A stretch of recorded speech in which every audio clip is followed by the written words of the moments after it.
প্রিয় শিক্ষার্থী, আমাদের গুনগুন টিউটোরিয়াল 77 এর পক্ষ থেকে তোমাদেরকে সবাইকে স্বাগতম। আমাদের এই ভিডিওগুলো যদি তোমাদের ভালো লাগে তাহলে একটি লাইক দিও এবং বেশি বেশি করে শেয়ার করে দিও। এবং যারা এখনও সাবস্ক্রাইব করোনি তারা আমার নতুন নতুন ভিডিও পাওয়ার জন্য এখনও সাবস্ক্রাইব করো।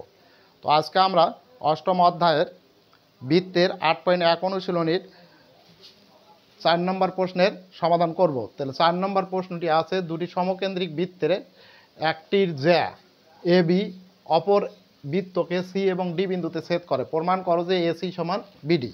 তো আমাদের প্রথমে এখানে বলা আছে, দেখো দুটি সমকেন্দ্রিক বৃত্ত, তার মানে সমকেন্দ্রিক বৃত্ত বলতে আমরা কি বুঝি যে কেন্দ্র একটি, বৃত্ত থাকবে দুটি।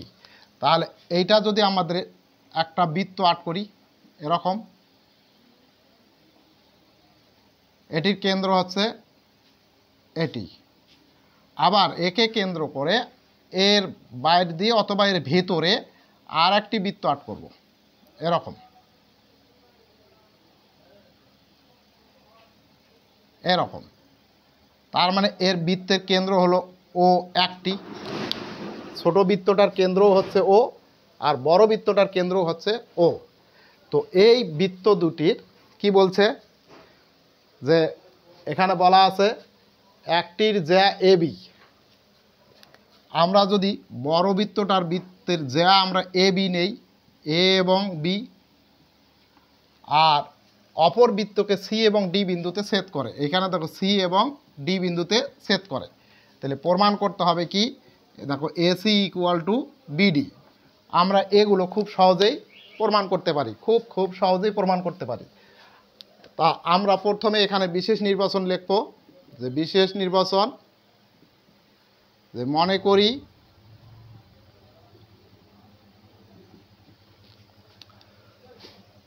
ও কেন্দ্র বিশিষ্ট, মনে করি ও কেন্দ্র বিশিষ্ট দুটি বৃত্ত,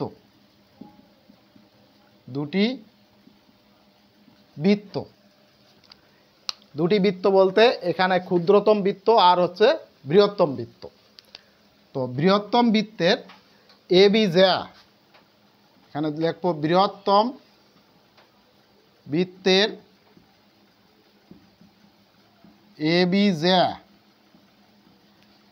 দেখো ক্ষুদ্রতম বৃত্তটাকে সি এবং ডি বিন্দুতে ছেদ করে, ক্ষুদ্রতম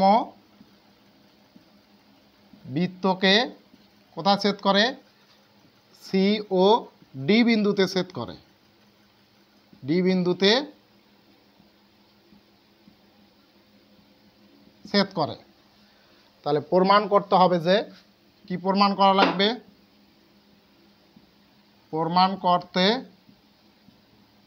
হবে যে, কি প্রমাণ করব, AC equal to BD, AC সমান বিডি, এটি প্রমাণ করতে হবে আমাদেরকে। তো এটি প্রমাণ করার জন্য আমরা কি করব, এই কেন্দ্র ও থেকে এ বি এর ওপর একটা লম্ব অঙ্কন করব।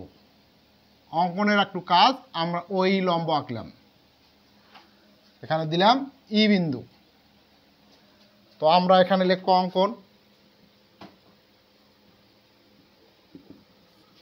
যে ও ই লম্ব এ বি আঁকি, মানে ও থেকে এ বি এর ওপর ওই একটা লম্ব আঁকলাম। এখন প্রথমে আমরা দেখো ক্ষুদ্রতম বৃত্তটা নিয়ে প্রমাণ আগে করি, যে প্রমাণ, যেহেতু ওই লম্ব এ বি তাহলে ওই লম্ব হবে সিডি। এইখানে আমরা দেব যেহেতু ওই লম্ব এ বি, তাহলে সুতরাং ওই লম্ব হবে কি সিডি। দেখো যদি ওই রেখাটা এ বি এর ওপর লম্ব হয় তাহলে ওই রেখাটা সিডি এর ওপর লম্ব হবে। তাহলে এখন আমরা এইখানে দেখো ক্ষুদ্রতম বৃত্তের মধ্যে আমরা কি পাই, যে বৃত্তের কেন্দ্র থেকে ব্যাসভিন্ন কোনো জ্যায়ের ওপর অঙ্কিত লম্ব ওই যাকে সমদ্বিখণ্ডিত করে।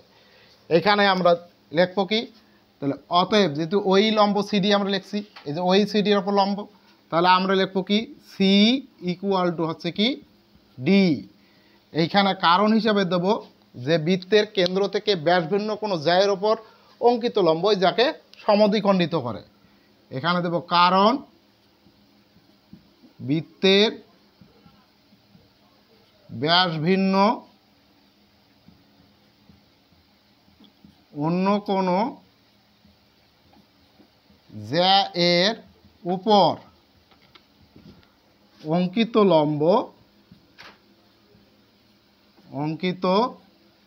লম্ব ওই জ্যাকে